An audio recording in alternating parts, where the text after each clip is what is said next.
भगवान उसे भी माफ करते हैं।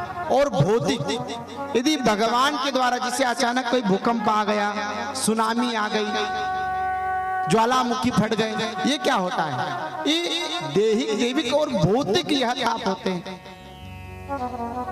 तो भगवान श्री कृष्ण का काम ही है कि 3 प्रकार के तापों का नाश करने वाले हमारे भगवान श्री कृष्ण हैं। और ऐसे भगवान श्री कृष्ण को हमारा बारंबार प्रणाम है। भागवत महापुराण के अंदर प्रथम श्लोक में भगवान के स्वरूप का दर्शन कराया है कि भगवान का स्वरूप कैसा है। भगवान का स्वरूप सत्य चित आनंद के जैसा है। भक्तों, सत्य है, संसार में यदि कहीं पर सुख है, संसार में यदि कोई प्रसन्न है तो केवल भगवान का भक्त ही प्रसन्न रहता है। बाकी संसार में जिसके पास देखना वो दुखी मिलेगा। और पैसा तो एक ऐसी चीज है जो महाराज हर कोई कमाता है।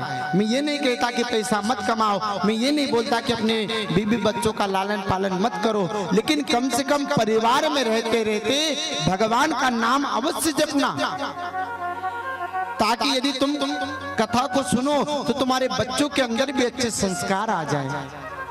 कई लोग सोचते हैं कि कथा केवल बूढ़े व्यक्तियों के लिए बनाई गई है। कई लोग सोचते हैं अपने बच्चों को घर पर, बच्चे तुम्हारे काम की चीज नहीं है, तुम तो घर पर रहो, बूढ़े बूढ़े व्यक्तियों को भेज देते कथा सुनने। अच्छा बताओ कि क्या भागवत महापुराण की कथा को केवल बूढ़े लोगों ने सुनना चाहिए, या क्या भगवान क्या बूढ़े व्यक्तियों की भक्ति को स्वीकार करते हैं? आप लोगों के मन का विचार है कि केवल भगवान बूढ़े व्यक्तियों की भक्ति को स्वीकार करते हैं, या केवल बूढ़े लोगों ने ही भगवान की कथा को सुनना चाहिए?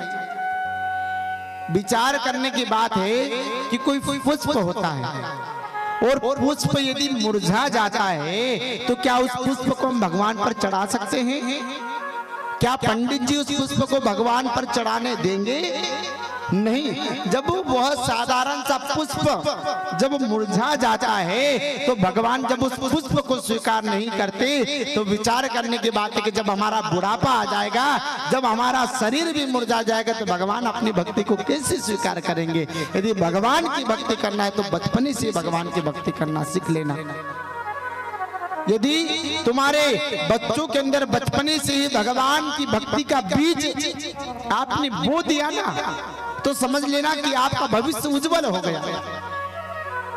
क्योंकि कुम्हार यदि मटका बनाता है तो जब तक वह मिट्टी गीली रहती है, जब तक उसे जिस आकार में ढालना चाहे उस आकार में उसे ढाल देता है। लेकिन जैसे ही मिट्टी सूखने लगती है फिर कुम्हार उस मिट्टी का कुछ भी नहीं कर सकता।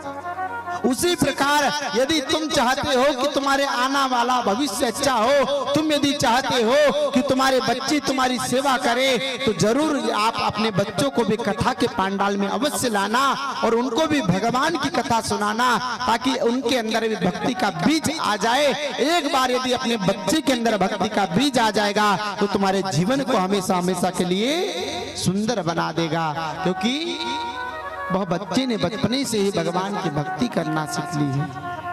हम अपने बच्चों को बड़ी बड़ी स्कूलों में पढ़ाते हैं, बड़े बड़े कॉलेजों में पढ़ने के लिए भेजते हैं, लेकिन आप चाहे अपने बच्चों को कितनी ही उच्च से उच्च शिक्षा क्यों न दे दो, लेकिन जब तक आपके बच्चे के अंदर अच्छे संस्कार नहीं रहेंगे, उच्च विचार नहीं रहेंगे, जब तक आपका बच्चा भी आपकी सेवा करने वाला नहीं है। यदि आप अपने बच्चे से अपनी सेवा कराना चाहते हो तो जरूर पहले आप अपने माता पिता की, आप अपने सास ससुर की सेवा कर रहोगे तो आपका बच्चा भी देखेगा कि मेरी माँ ने मेरी दादी की ऐसी सेवा करी, मेरे पिता ने मेरे दादा की सेवा करी। यदि आपका बच्चा देखेगा तो बड़ा होकर के वही बच्चा आपकी भी सेवा करेगा। और यदि आप अपने माता पिता को घर से बाहर निकालोगे तो आपके साथ भी आपका बच्चा वैसा ही करेगा। कथा क्या सिखाती है? अरे कथा सुनने से क्या हमारे मनुष्य जीवन का उद्धार हो जाएगा? कथा हमारे मनुष्य जीवन को जीना सिखाती है कि मनुष्य जीवन को कैसे जिया जाए। यदि मनुष्य जीवन तुम्हें जीना आ गया तो समझ लेना कि तुम्हारा मनुष्य जीवन सफल हो गया।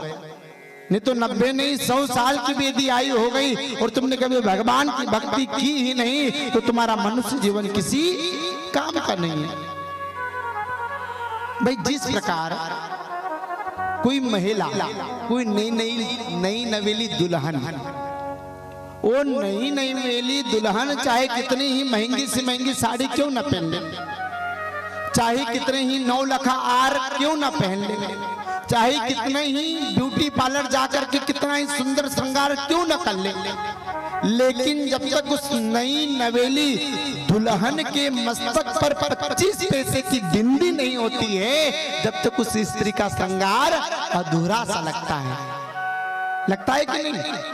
अरे नहीं, दुल्हन को आप कितना ही सोना चांदी हीरा मोती सब पिना देना, लेकिन जब तक उस नई दुल्हन के मस्तक पर 25 पैसे की बिंदी नहीं रहेगी, उसका श्रृंगार अधूरा सा लगता है। उसी प्रकार अपना मनुष्य जीवन भी है, चाहे आप इसमें लाखों करोड़ों रुपए क्यों ना कमा ले, चाहे कितने ही बंगले क्यों ना तैयार कर ले, लेकिन जब तक आपके पास में भगवान नाम की कमाई नहीं रहेगी, कृष्ण के नाम की कमाई नहीं रहेगी, जब तक आपका मनुष्य जीवन में किसी काम का नहीं रहेगा। इसलिए जरूरी यह हो कि भगवान के नाम की कमाई करे, हरि के नाम की कमाई करें, ताकि हमारा आने वाला जीवन या हमारा आने वाला भविष्य उज्जवल हो। याद रखना, हम हमारे बच्चों को यदि अच्छे संस्कार देंगे तो आपका घर सुधर जाएगा। यदि आप चाहते हो कि आपका घर सुधर जाए तो आप अपने बच्चों को अच्छे संस्कार देना, और जिस दिन आपका घर सुधर जाएगा उस दिन आपका गांव सुधर जाएगा, और जिस दिन आपका गांव सुधर जाएगा उस दिन आपकी तहसील सुधर जाएगी, और जिस दिन आपकी तहसील सुधर जाएगी उस दिन आपका जिला सुधर जाएगा, और जिस दिन आपका जिला सुधर जाएगा उस दिन मध्य प्रदेश सुधर जाएगा, और जिस दिन मध्य प्रदेश सुधर जाएगा उस दिन भारत देश सुधर जाएगा, और जिस दिन भारत देश सुधर जाएगा उस दिन अखंड ब्रह्मांड सुधर जाएगा। इसलिए हम अपने बच्चों को अच्छे संस्कार दें, अपने बच्चों को सुधारने का प्रयास करें। भागवत महापुराण की कथा हमारे मनुष्य जीवन की व्यथा को मिटाने का कार्य करती है, लेकिन कब? जब हम भागवत महापुराण की कथा को सुन करके उसको अपने जीवन में उतारने का प्रयास करेंगे। भागवत महापुराण की कथा को सुन लेने से कुछ नहीं होगा, उसकी बातों पर अमल भी करना पड़ेगा। और यदि तुमने अमल नहीं किया तो हमारी भी 7 दिन की मेहनत बेकार जाएगी।